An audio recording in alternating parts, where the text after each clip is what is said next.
Why is the bird so alert? Because he needs to be alert, because otherwise a thing could suddenly pop up and eat it. So the bird goes,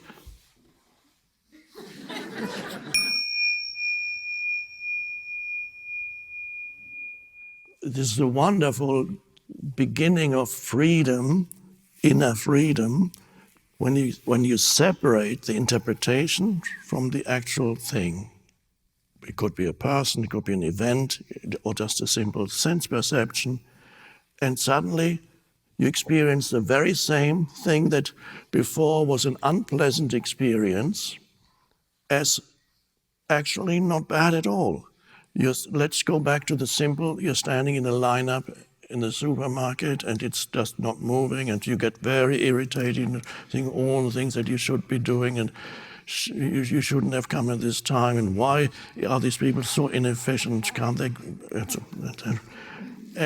And suddenly you're just standing there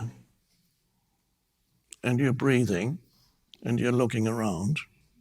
Is that so bad? No. It's no longer bad because your mind isn't telling you that it is bad. It is as it is. Now you might say, that's very little, but what happens if something really bad happens? What happens if you come home and suddenly see the house that you live in has gone up in flames?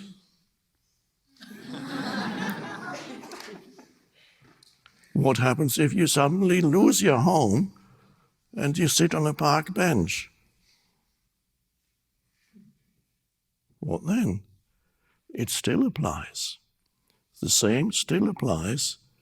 Are you adding a narrative to it, or are you taking this one? Oh, there's the house, it burned down. Now, this, of course, is an more advanced lesson. But you have to master the little simpler lessons first, and then you get to the more advanced lessons, because you will experience, everybody does, big loss at some point in your life, of whatever kind. Whether it's loss of a relationship, loss of a loved one, financial loss, loss of your job, loss of reputation. Who knows, it's easy with the internet these days to lose your reputation. One wrong tweet, you can destroy your whole life.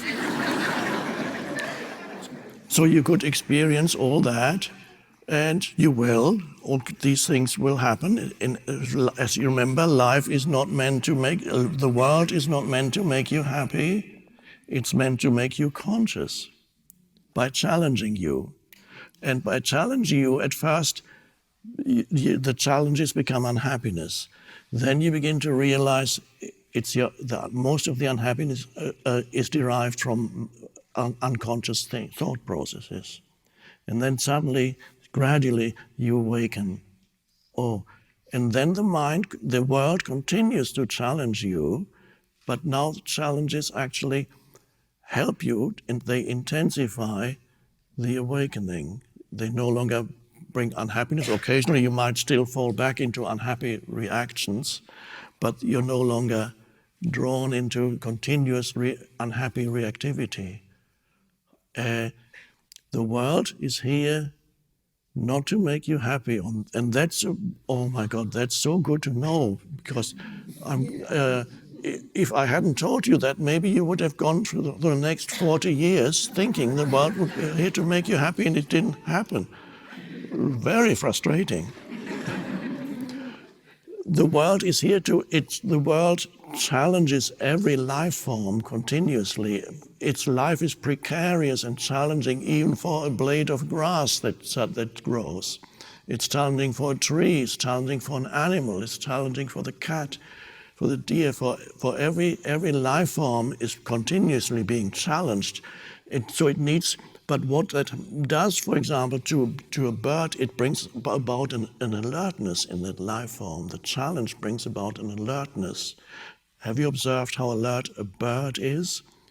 A bird goes, there's an incredible alertness there. Why is a bird so alert? Because he needs to be alert, because otherwise a thing could suddenly pop up and eat it.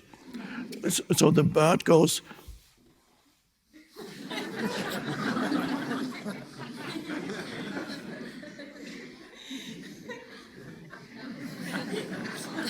enormous, enormous alertness. And this is how gradually consciousness grows through being challenged. And the more you suffer, 90% be coming from your mind, then gradually you are being forced into awakening because you can't stand yourself anymore. You can't stand living with this unhappy self anymore. And suddenly, and then you realize what the Buddha was talking about when the Buddha said, the self is the illusion. The self is ultimately is an illusory entity. And the Buddha said there is no self, it's just an illusion. And as long as you live, as long as this self, what in Buddhism is called self, which is the conceptual self, the mind-made self, as long as you derive your identity from that, life, to again quote the Buddha, life is suffering. All life is suffering. So the basic teaching, for example, of the Buddha is life is suffering, but the second part of the teaching of the Buddha is the possibility of the end of suffering. That's the whole of Buddhism is there in that. So the Buddha said, I teach suffering and the end of suffering, which means I show you how suffering arises and I show you how suffering can end.